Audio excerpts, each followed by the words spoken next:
Nous sommes au tout début du XXe siècle.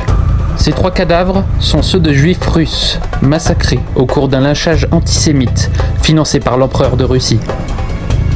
Les personnes entourant ces cadavres ne sont pas les exécuteurs, bien au contraire. Ce sont des membres de l'Union générale des travailleurs juifs, exposant leurs défunts camarades comme des martyrs. L'Union des travailleurs juifs est une organisation socialiste. À cette époque, socialiste est un synonyme de communiste. Ils veulent renverser l'empereur de la Russie et abolir la propriété privée. L'Union des travailleurs juifs trouve un homme providentiel en la personne de Julius Martov. Ce politicien juif est dévoué à la doctrine modérée de l'écrivain Plekhanov, qui met en garde contre une révolution trop prématurée. C'est le pire qui puisse arriver au chef d'un parti révolutionnaire que d'être obligé d'assumer le pouvoir à une époque où le mouvement n'est pas encore mûr pour la domination de la classe qu'il représente. En somme, selon Plekhanov et selon Julius Martov, il est de prime abord nécessaire de transformer l'Empire russe en monarchie constitutionnelle, voire en république démocratique, avant d'établir le communisme. Certains de leurs camarades ne sont pas d'accord avec eux. C'est le cas de Lénine et de Staline. Selon ces 2 extrémistes, la Russie devrait être immédiatement transformée en État communiste, en faisant couler beaucoup de sang si nécessaire. L'entente ne peut pas se faire. Les débats sont si violents qu'un partisan de Plekhanov frappe Staline au visage. Les révolutionnaires russes se divisent alors en 2 camps. D'un côté, les bolcheviks, menés par Lénine et Staline. De l'autre, les mencheviks, menés par Julius Martov et Plekhanov. C'est le début d'une longue rivalité. À Noël 1904, dans un petit pays de l'Empire russe nommé la Géorgie, plus précisément dans une région nommée la Gourie, des militaires russes débarquent dans un village pour emmener de force des hommes devant effectuer leur service militaire. Quelque chose d'inattendu va alors se produire. Menée par les mencheviks, la population du village se révolte et fait fuir les militaires. Les mencheviks déploient un drapeau rouge et promènent le portrait de l'empereur, la tête en bas, en hurlant « À bas les despotes !» Cet esprit de révolte contamine rapidement les villes alentours. Bientôt, toute la région finit par déclarer son indépendance face à l'Empire russe. À la tête de ce petit État indépendant se trouve un menchevik, un disciple fidèle de Julius Martov, du nom de Tcheidze. Un diplomate italien décrit l'organisation de cet État indépendant. L'administration est organisée par les villageois eux-mêmes, d'une manière quasi communiste. Chaque homme contribue sa part d'argent ou de travail au bien commun. On peut voir des nobles, des prêtres et des marchands faire des travaux manuels d'intérêt généraux. Les principes socialistes sont enseignés dans les écoles. La peine de mort et les prisons sont abolies. À la place, les criminels sont simplement ostracisés sous la décision d'une assemblée populaire, aussi appelée soviet. Ce rêve éveillé ne sera qu'éphémère. Bientôt, l'armée russe rétablit l'ordre en Gourie. Pour regagner la confiance de la population, l'empereur accepte de créer une monarchie constitutionnelle. Il fait construire un parlement et organise des élections. Tcheidze y sera d'ailleurs élu député. Mais cela sera de courte durée. Bientôt, l'empereur retourne sa veste. Il fait dissoudre les parlements et fait arrêter les élus. Les mencheviks sont tous envoyés au bagne, en Sibérie. Ils finiront par s'en évader en creusant un tunnel avant de rejoindre l'Europe occidentale. Des années plus tard, loin de l'Empire russe, Plekhanov, Julius Martov et Tcheidze voient poindre à l'horizon la Première Guerre mondiale, opposant notamment la Russie à l'Allemagne. Julius Martov et Tcheidze mènent une campagne pacifiste et refusent de prendre un parti dans le conflit. Ils ne veulent pas avoir à choisir entre l'empereur de la Russie et celui de l'Allemagne, tous 2 des antisémites tyranniques. Mais à leur grande surprise, leur maître à penser Plekhanov prend le parti de l'Empire russe et encourage les militaires à partir au combat. Il déclare « La Russie fait une guerre juste. L'exploiteur opprime, c'est-à-dire attaque. L'exploité s'efforce de s'affranchir de l'oppression, c'est-à-dire se défend. Nous sommes moralement tenus de défendre notre patrie si elle est assaillie ou, en d'autres termes, si elle fait une juste guerre inévitable. » Pour Julius Martov, c'est une trahison. Ce qu'il ne sait pas, c'est qu'il ne s'agit que de la première d'une longue lignée. 3 ans plus tard, Excédé par une guerre mondiale qui n'en finit pas, le peuple russe renverse son empereur. Après presque 10 années d'exil, Julius Martov, Plekhanov et Tcheidze peuvent enfin rentrer en Russie. Tcheidze obtient des responsabilités très importantes dans le nouveau gouvernement. Mais cet ancien pacifiste, ennemi de la peine de mort, va alors prendre des décisions surprenantes. Influencé par Plekhanov, Tcheidze décide de continuer la guerre face à l'Allemagne. Par la suite, il soutient le maintien de la peine de mort. Désemparé, Julius Martov se désolidarise de ses camarades et organise une conférence internationale pour la paix. Au cours d'une manifestation pour la continuation de la guerre, Plekhanov déclare « Je considère toute participation à cette conférence pour la paix comme une trahison !» Plekhanov et Tcheidze ne se doutent pas que leur apologie de la guerre va se retourner contre eux. En novembre de la même année, les soldats russes sont au bout du rouleau. Ils refusent de partir au front.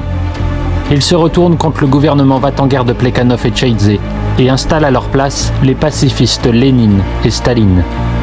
Plekhanov meurt soudainement d'une tuberculose, tandis que Tcheidze s'enfuit dans son pays natal, la Géorgie, où il maintient un bastion de résistance face à Staline. Ce dernier signe la paix avec l'Allemagne, cédant de nombreux territoires de la Russie. Tcheidze accuse. C'est une haute trahison envers la Russie. Lénine et Staline sont sûrement des agents doubles au service des Allemands. Ironie du sort, face aux troupes de Staline qui tentent d'envahir le petit royaume de Tcheidze, ce dernier n'a d'autre choix que de demander de l'aide à l'empereur d'Allemagne. Celui-ci accepte, sous certaines conditions, notamment celle que le gouvernement de Tcheidze ne touche pas aux biens de la noblesse. À contre-cœur, Tcheidze accepte. Je vais présenter un projet d'amélioration de la situation des ci-devant nobles. Mais un retournement de situation se produit quand l'Allemagne perd la Première Guerre mondiale et ne peut plus venir en aide à Tcheidze. Son petit pays se retrouve livré à lui-même, menacé par les troupes de Staline. Tcheidze requiert alors l'aide de l'armée française et anglaise. Elles ne sont pas enthousiastes à l'idée de venir en aide à un ancien protégé des Allemands. Afin de sensibiliser l'opinion publique à aider son petit pays, Tcheidze fait venir des dirigeants politiques d'Europe. L'un d'eux se nomme Karl Kautsky. Ce philosophe très célèbre fut l'élève personnel de Karl Marx. Ne parlant pas un mot de la langue de Tcheidze, Karl Kautsky est accueilli de façon très hospitalière. Les gardes lui font visiter des endroits magnifiques qui ne sont pas choisis au hasard. Le but est de lui donner une bonne image du pays. Kautsky déclare « Les rapports entre les ouvriers et les paysans de ce pays sont les meilleurs du monde. Ce pays est le seul qui n'ait point été le théâtre de la violence. » En fait, la réalité est moins joyeuse. Le petit pays est peuplé de plusieurs régionalistes qui ne supportent pas la centralisation du pouvoir dans les mains de Tcheidze. Ce seront notamment ces régionalistes qui, au siècle suivant, feront sécession du pays avec le soutien de Vladimir Poutine. Staline promet aux régionalistes une totale autonomie s'ils l'aident à virer Tcheidze du pouvoir. Une véritable guerre civile se met en place. Prêt à tout pour empêcher Staline de s'emparer du pays, Tcheidze devient brutal. Il ordonne qu'on désarme les soldats soupçonnés de sympathie stalinienne. Il fait dépouiller, et souvent même massacrer, des soldats parfois innocents. Un général de l'armée de Tcheidze s'insurge. Sous prétexte de désarmer les soldats, on les pillait littéralement. Exténués, à bout de force. Ces malheureux qui avaient tant souffert et qui n'avaient qu'un désir, rentrer chez eux, se voyaient enlever jusqu'à leurs chaussures. C'était quelque chose de révoltant. Tcheidze réfute ces allégations. Je déclare que tout ce qu'a dit le général est une basse insinuation et que le général est un calomniateur. Le général rétorque. Vous n'êtes qu'un lâche et une canaille, et j'agirai envers vous en conséquence. Tcheidze touchera le fond quand il fera une alliance avec l'armée de l'empereur déchu de Russie, le même qu'il visait à renverser dans sa jeunesse. Pendant ce temps, sur son lit de mort, Julius Martov ne pardonne pas à Tcheidze toutes ses décisions. Martov déclare « Le parti risque de devenir l'objet de la risée générale s'il commet une alliance avec ses ennemis de classe, s'il commet des actions contraires à l'esprit même de la politique révolutionnaire du parti. » Martov fait planer la menace d'une exclusion du parti menchevique, qu'il ne mettra jamais en œuvre, en raison de sa mort prématurée. Tiraillé et abandonné de tous les côtés, Tcheidze et ses partisans n'ont pas la force de repousser les armées de Staline quand elles finissent par débarquer. C'est la fin de l'indépendance de la Géorgie face à l'Union soviétique.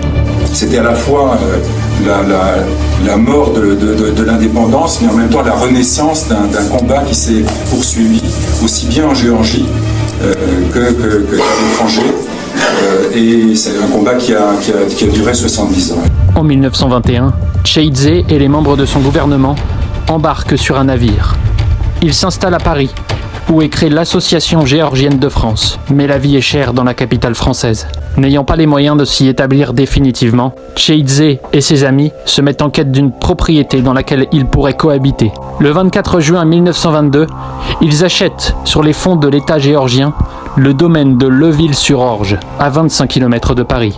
5 hectares de terrain et un pavillon de chasse qui sera appelé le château. Une trentaine de partisans de Tcheidze vont y élire domicile, se partageant une quinzaine d'appartements et une pièce commune qui se nomme le Grand Salon. Leuville-sur-Orge est alors un petit village d'à peine 1 millier d'habitants. Sans eau ni électricité, la vie y est rude. Le retour au pays est de moins en moins probable pour Tcheidze et les économies s'amenuisent. Pour subsister, Tcheidze et les membres de son gouvernement en exil cultivent leurs terres. Les témoignages de l'époque indiquent que l'on peut souvent voir Tcheidze et les membres de son gouvernement en train de travailler dans leur potager. Le gouvernement de Tcheidze entretient des rapports étroits avec la résistance géorgienne. En 1923, au début 1923, la Géorgie a connu une accentuation de la répression. À la suite de l'assassinat d'un responsable géorgien de la Tchéka, qui était considéré par ses propres camarades comme un véritable boucher, on a procédé à une fusillade d'otages en Gourie. Une centaine de personnes, des femmes, des enfants, des cousins de ceux qui étaient censés être des opposants au pouvoir soviétique ont été liquidés. En 1924, on peut donc comprendre qu'une partie importante de la Géorgie se sentait humiliée, qu'une partie importante de la Géorgie était suffisamment désespérée pour considérer que le seul moyen de se libérer était de se soulever les armes à la main. Lors des préparatifs d'un soulèvement national en 1924, Tcheidze envoie des émissaires pour appeler au combat.